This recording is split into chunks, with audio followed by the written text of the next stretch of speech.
पिछले एपिसोड में स्मृति की नई जिंदगी में दो और लोगों का प्रवेश होता है। एक है प्राची और दूसरी अलका। क्योंकि वो जो 3 उम्मीदवार आपने शॉर्टलिस्ट किए हैं उनमें सबसे क्वालिफाइड तो मैं ही हूँ। उसका फैसला आप हमें करने दीजिए। Okay, good bye sir. Bye ma'am. देखने में ज्यादा वक्त मत लगाइएगा क्योंकि मेरे पास और भी ऑफर्स हैं। स्मृति अलका के हाव भाव से बहुत प्रभावित होती है और उसे अपना असिस्टेंट बनाने का निश्चय कर लेती है, जबकि प्राची की सादगी विवेक को भा जाती है। सर, काम करने से ही तो एक्सपीरियंस होगा। इन दोनों के अपॉइंटमेंट को लेकर विवेक और स्मृति में तनाव भी हो जाता है। शरद ने सरला से शादी कर ली है, यह खबर बलदेव राज को बीमार कर देती है और ये बीमारी स्मृति को डॉक्टर के करीब लाने का बहाना बन जाती है। दूसरी तरफ जुगल मार्था से मिलकर एक नया प्लान बनाता है। अगर तुम्हारे डैडी का पता मिल जाए और वो एक अमीर आदमी हो तो maybe we can make some money out of him. कुछ पैसा बना सकते हैं ना? और अब आगे। कैसे है शनो बिटिया? आई है सज्जाद अंकल। ये क्या हो रहा है? बस किताब पढ़ रही थी। हाँ, कैसे हैं तेरे मामा जी? अरे बिल्कुल अच्छे हैं, वो तो ताश खेल रहे स्मृति के साथ अंदर। हाँ, दोनों बाप बेटी बेईमान हैं। ताश के मामले में बहुत घटिया आदमी है। बिटिया, ये विवेक के मामू मनमत के साथ तो तेरी अच्छी पहचान है ना? जी। सुन, तू उनसे कहकर विवेक और स्मृति की शादी की बात करना। अंकल, मैंने तो कई बार सोचा और कहा भी, लेकिन स्मृति को ये बात अच्छी नहीं लगती। तू मेरे कहने से एक बार और बात कर। ठीक है अंकल, जरूर कोशिश करूंगी। हाँ कर बेटी कर, क्योंकि ये तेरी मामा की जिंदगी का सवाल है। पापा, आपने जोकर फेंक दिया। यकीनन कोई वाहियात किस्म का खेल खेल रहे हो तुम लोग। जीत रहे हो बेटी। भाई 3-2-5 खेलो तो मैं भी शामिल हो जाऊं। कागज ले आया? अरे भैया, तेरा हुक्म था, कैसे ना लाता, नौकरी करनी है। ये ले, एक दस्तखत यहाँ कर दे। और क्या है ये? अभी बताते हैं। और अब इन कागजात को स्मृति बिटिया के हवाले कर दे, ये गाते हुए कि तेरा तुझको अर्पण क्या लागे अब मोरा। मोरा पे स्ट्रेस देना थोड़ा सा। क्या है ये पापा? बेटे, मैं जीते जी तुझे अपने नाना की विरासत का हकदार बना रहा हूँ। नाना जी, ये विरासत आपको संभालने को दी गई और आप इसे संभालेंगे। मैं अंकल के लिए कॉफी बना के लाती हूँ। मैं जानता हूँ मेरे साथ बहुत बुरा किया। अब तो माफ कर दे। पापा, डॉक्टर कुलकर्णी ने कहा है कि घरेलू ड्रामा से आप दूर रहें, समझे? मैं कॉफी ला रही हूँ। घरेलू ड्रामा? गृहस्थी में फंसा घरेलू ड्रामे होते हैं। मैं तो पैदा होते ही अनाथालय में पहुंचा दिया गया था। अब तो कभी जाना भी नहीं है घर क्या होता है। गृहस्थी में फंसा दिया, खुद छोड़ के चली गई। यार, तेरे तो बेटी है, मेरे घर पर तो कोई नहीं। यकीन मान, तरस जाता हूँ इस घरेलू ड्रामा।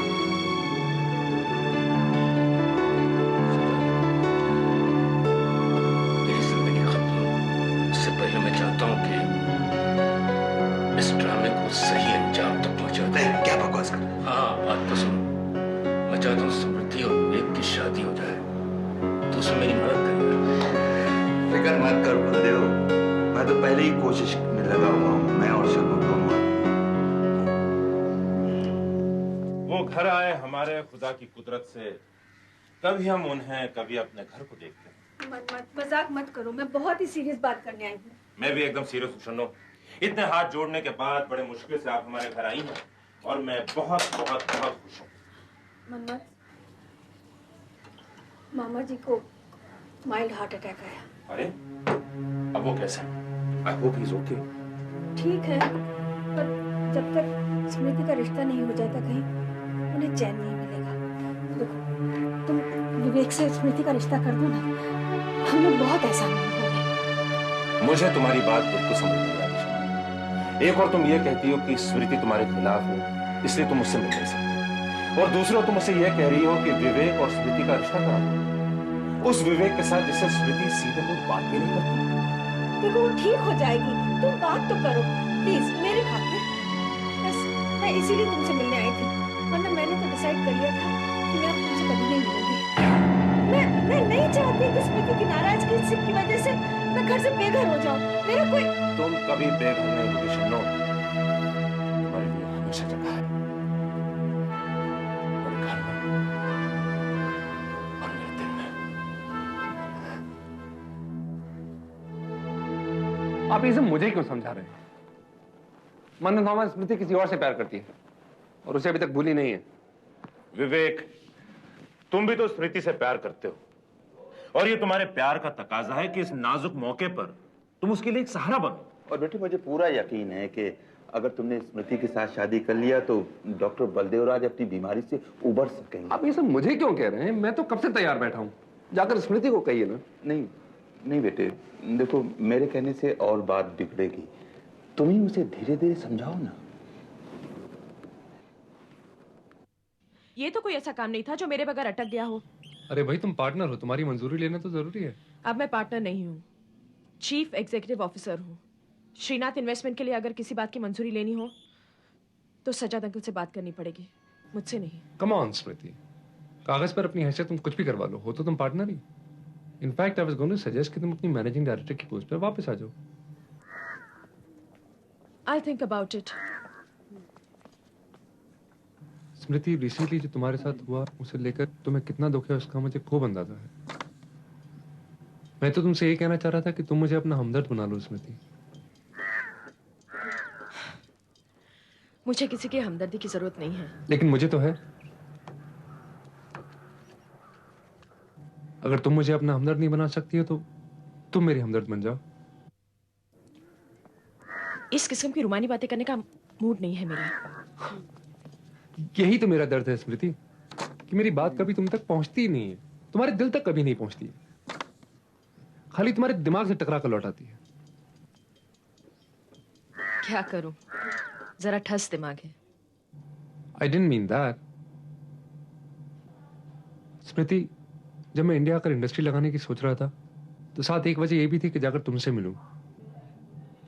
दरअसल हमारे घर में तुम्हारी मम्मी की इतनी बात होती थी कि बता चुके हो विवेक। हाँ स्मृति, लेकिन तुम्हें ये नहीं बताया कि तुमसे मिलने के बाद, और बताता भी कैसे, तुम जो कल तुम्हारे साथ अब तक था मैं बताना चाह रहा था लेकिन तुम नहीं समझ रही हो स्मृति। स्मृति, मैं तुमसे बताना चाह रहा था कि मैं स्मृति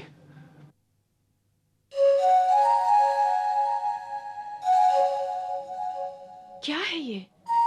will you marry me Smriti?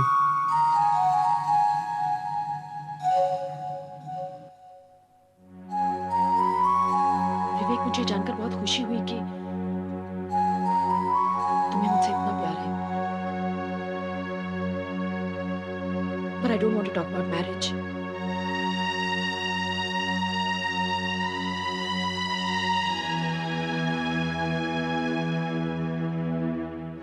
I'm sorry.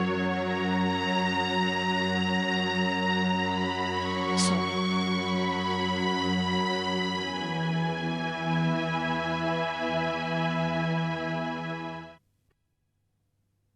पापा, दवाई।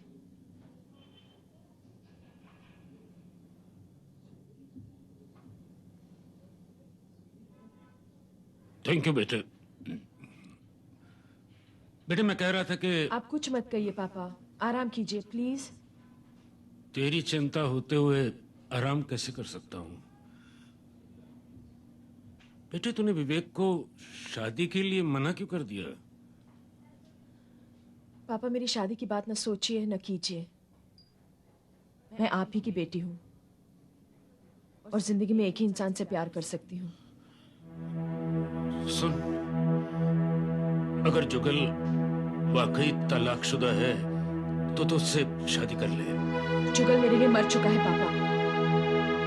और उसकी जगह कोई नहीं ले सकता।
आखिरी प्रेमिका।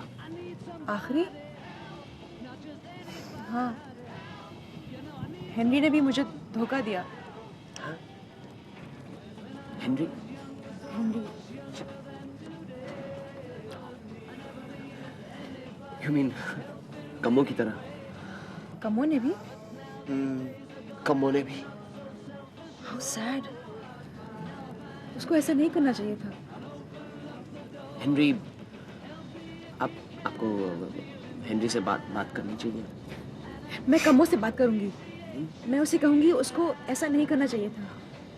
आप कमो से बात करो, मैं हेनरी से बात करूंगा। आप हेनरी से बात करेंगे? पता क्या, तुम्हें दिल की बात बताओ। Love no good. प्यार से मेरा विश्वास ही उठ गया है। क्यों? तुम हेनरी को भूली नहीं? नहीं, मैं उसे भूली नहीं। नहीं, मैं नहीं भूली उसको। भूली नहीं? मैं उसको नहीं भूली।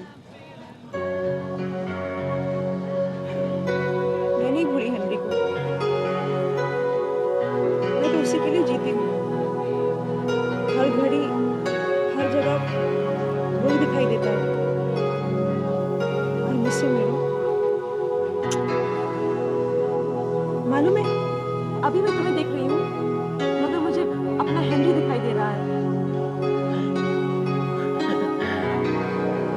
मुझे भी कमो बहुत याद आती है। तुम्हें देखता हूँ ना, मुझे कमो की याद आती है। Shall we dance? Yes.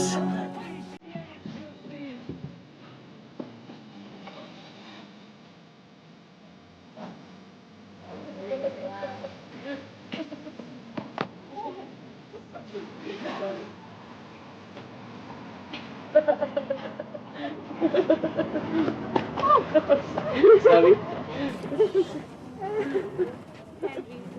Come on.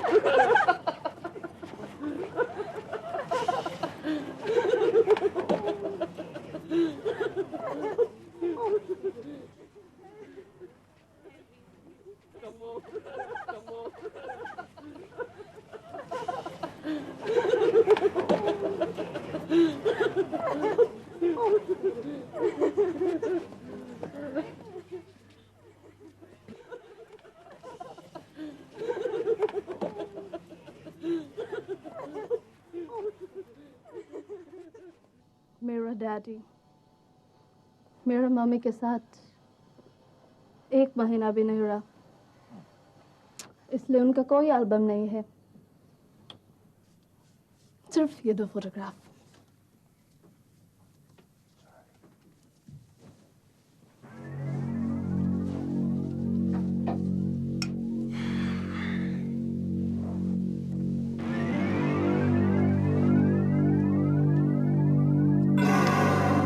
That's great. तुम इस आदमी को पहचानता है? Do you recognize him, Robert? कोई अमीर आदमी है? ठीक से पहचान नहीं पा रहा हूँ, पर शायद कहीं देखा है। क्या है कि जवानी की तस्वीर से पहचानना थोड़ा मुश्किल होता है। माता, तुम्हारे पास अपनी माँ के पेपर्स हैं क्या? मेरी माँ की डेथ के बाद सब नानी ले गई। सुनो ना।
मसक बाकी